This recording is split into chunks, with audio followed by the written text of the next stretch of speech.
আজকে বিরিয়ানি রান্না করেছি মুরগির মাংস দিয়ে। এই তো এখানে আমি মুরগির মাংসটা আমি কেটে কুটে পরিষ্কার করে সব ধরনের মশলা দিয়ে আমি ভালোভাবে কষিয়ে নিয়েছি। তারপরে আলু দিয়েছি, আলুটা আমি আগেই ভেজে নিয়েছি। হাই এভরিওয়ান, আমি আরোহী সেতু ব্লগ থেকে সেতু। আসসালামু আলাইকুম, সবাইকে জুম্মা মোবারক। সবাই কেমন আছেন? আলহামদুলিল্লাহ, আমরা সবাই অনেক অনেক বেশি ভালো আছি। এই তো মুরগির মাংস দিয়ে আজকে বিরিয়ানি রান্না করেছি আর কি, আলহামদুলিল্লাহ।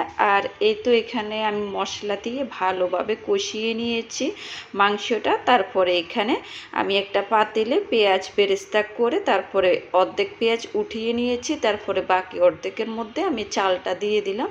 চালটা আগে ধুয়ে ঝরঝরে করে নিয়েছি। আর এই তো এখানে আমি একটু ভাজা ভাজা করে নিব চালটা, অনেকক্ষণ ভাজা ভাজা করে তারপরে পরিমাণ মতো পানি দিয়ে দিব। তারপরে এই তো এখানে আমি নেড়ে ছেড়ে নিচ্ছি। আর এখন আমি লবণ দিয়ে দিব। লবণটা দিয়ে তারপরে আরও একটু নেড়ে ছেড়ে আমি পানি দিয়ে দিব। যেহেতু শুক্রবার অনেকটা দেরি হয়ে গেছে রান্নাটা করতে, আজকে বাজারেও গিয়েছি, তারপরে বাজার থেকে এসে নাস্তা করেছি সবাই মিলে নাস্তা করে তারপরে রান্নাতে আসছি। তারপরে অন্য অন্য কাজ, শুক্রবারে তো অনেক কাজে থাকে যেহেতু সবাই বাসায় থাকে। আর এই তো এখানে আমি লবণটা দিয়ে আর একটু নেড়ে তারপরে এখানে আমি গরম পানি দিয়ে দিয়েছি পরিমাণ মতো দিয়ে। তারপরে এখন আমি নেড়ে ছেড়ে নিব।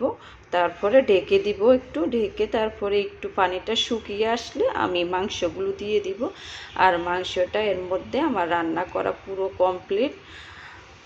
তারপরে এই তো এখানে নেড়ে ছেড়ে এখন আমি দমে দিয়ে দিব বিরিয়ানিটা। আর বিরিয়ানিটা খেতে বেশ মজা হয়েছে।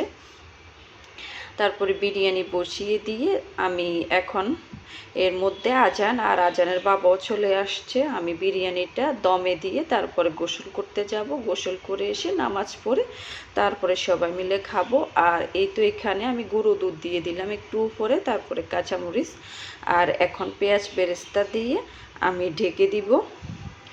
আর একটু সেমাই রান্না করব আর কি, এর জন্য আমি একটু দুধ বসিয়ে দিয়েছি। সেমাইটা পরে আর রান্না করা হয়নি, সন্ধ্যায় আর কি রান্না করব। দুধটা গরম করে নিয়েছি। আর এই তো আমি গোসল করে এখানে এসে দেখি বিরিয়ানি রান্নাটা পুরোপুরি কমপ্লিট। এখন দেখুন কতটা লোভনীয় দেখাচ্ছে। আর এখন আমি প্লেটে করে ভেড়ে নিব সবার জন্য, একসাথে সবাই মিলে খাবো যেহেতু শুক্রবার, সবাই আজকে বাসায়। আর এই তো এখানে একটু মজো ঢেলে নিচ্ছি, সবাই এখন খাবো। খাবার শেষে সবাই ভালো থাকবেন, সুস্থ থাকবেন। পরবর্তী ভিডিওতে দেখা হবে। আল্লাহ হাফেজ।